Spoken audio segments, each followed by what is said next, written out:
heureux d'avoir eu la confiance des grands électeurs qui ont reconnu en notre équipe le projet que nous leur avons présenté.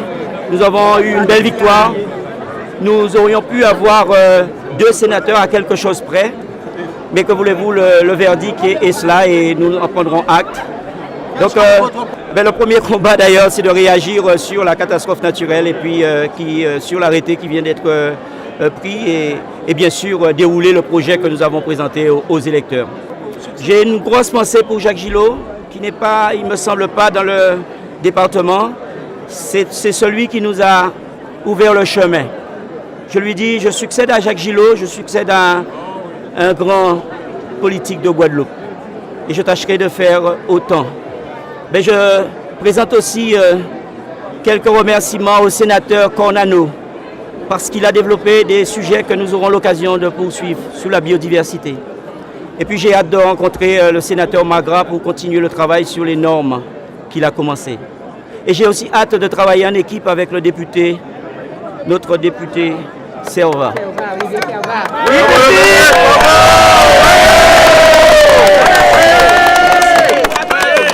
Merci, je voulais aussi féliciter et remercier Guadeloupe Unie, les forces constituées, le travail que nous avons fait pour pouvoir présenter une liste élargie. Féliciter mes colistiers, surtout Patricia Payet, Jean-Claude Pioche, le maire de la Désirade, Jackie Gibrien, Maroline Varro et toute l'équipe.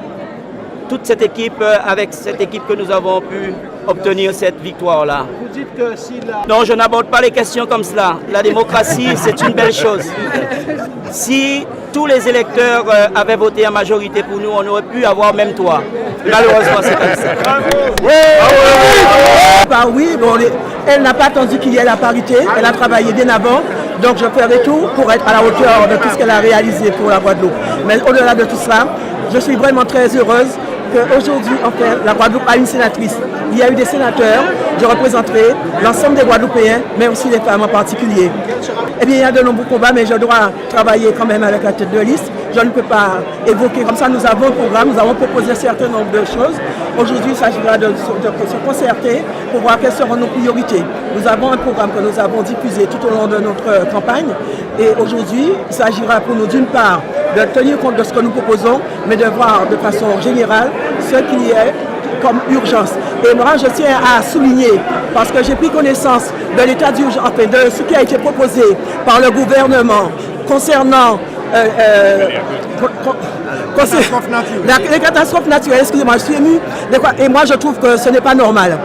Parce que les catastrophes naturelles, c'est sûr que nous en avons souvent eu. J'ai vécu Hugo, j'en ai vécu d'autres avant.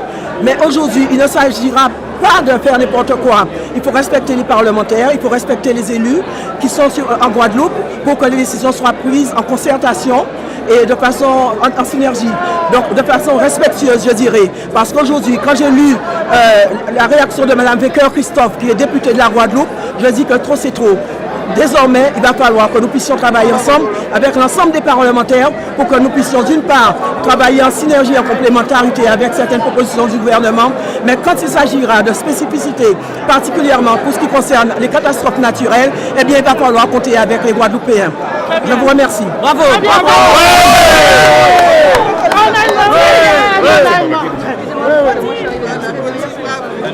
On est très heureux.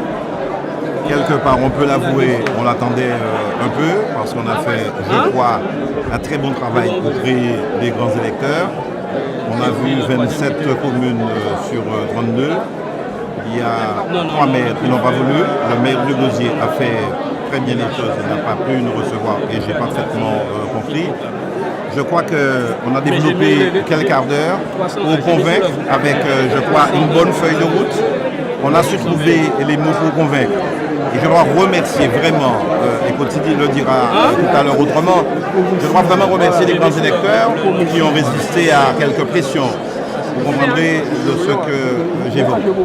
Et donc, on voit bien lorsque on présente quelque chose de clair, une orientation claire, sur une ligne claire, et lorsque la voix elle-même est claire, eh bien, les grands électeurs, et j'imagine aussi, le peuple aussi, c'est plus que imaginer, le peuple c'est la même chose. Là on a eu, je crois, un discours clair, nous sommes clairement à gauche, Nous avons dit que nous sommes bienveillants avec le président de la République. Nous sommes là pour travailler avec tous.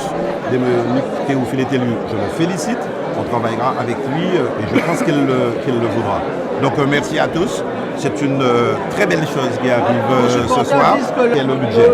Si le président Macron, qui a promis 3 milliards pour les Outre-mer, plus la dotation de la Guyane, plus les sommes, il faut le dire, pour les conséquences d'Irma et de Maria, ne sont pas inscrits en crédit provisionnel dans le budget, eh bien, on va attendre le budget de 2019. Et ça, je ne veux pas que ça se fasse comme cela. Le deuxième combat, c'est sur les assises. Il faut absolument faire appliquer la loi égalité réelle. Donc que les élus travaillent vite parce que tout est là. On sait ce que l'on veut pour que le plan de convergence et le contrat de convergence soient signés avant le 1er juillet 2018. Donc il y a du travail. On aura le travail sur la taxe d'habitation. Le mode présenté n'est pas satisfaisant. On l'a déjà dit au président. Je ne vous cacherai pas, ce matin encore sur l'arrêté de catastrophe naturelle, ce n'est pas bon. Le président a dit qu'il s'occupe de ça, c'est en tout cas ce qu'il m'a envoyé. J'espère que dans les délais les plus rapides, cet arrêté sera revu. Alors, je connais les textes du Code des assurances, mais ce qui a été fait là en réservant dans le périmètre que les deux territoires de terre de... Avec une petite chose simple, toutes les télévisions nationales m'ont appelé pour la catastrophe de Saint-Martin, sauf Guadeloupe Première. Mais bien sûr. Non, mais personne ne le sait. Aucune télévision de Guadeloupe. Je suis mort médiatiquement pour certains et peut-être politiquement. Eh bien, les grands électeurs ont prouvé de belle manière que, bon, on n'est pas mort, on n'est jamais mort en politique. Je le répète ici, je reste un militant. Et même si je n'avais pas été élu sénateur, Coty ne l'avait pas été, je resterai au service. J'ai des convictions, on a des idées, on a des propositions, on veut les voir prospérer, on veut les mettre au service du pays. On a même dit qu'on fera, si les autres le veulent, une recomposition du paysage politique. On travaillera, on verra comment s'insérer au Sénat. On verra comment s'insérer au Sénat, puisqu'on gagne une bataille ici et c'est heureux. Ensuite, il faut trouver sa place. Il y aura d'autres batailles, bien entendu. La vie n'est pas terminée. Vous ne savez pas de quoi demain sera fait. Je ne dis jamais ça. Je n'ai pas de boule de cristal. C'est étape par étape. Pour le moment, il y a beaucoup d'aspirants à certains postes. J'ai déjà bien donné. Je peux encore donner et encore servir. Mais on verra les choses en leur temps. Pour le moment, on ne peut pas dire ça. En tout cas, je dis merci à tous, à tous les grands électeurs de Guadeloupe, à tous les délégués, à tous les maires qui ont bien voulu nous faire confiance. Je pense qu'on peut dire que c'est une belle soirée ce soir. Voilà. Quels sont le premier combat ?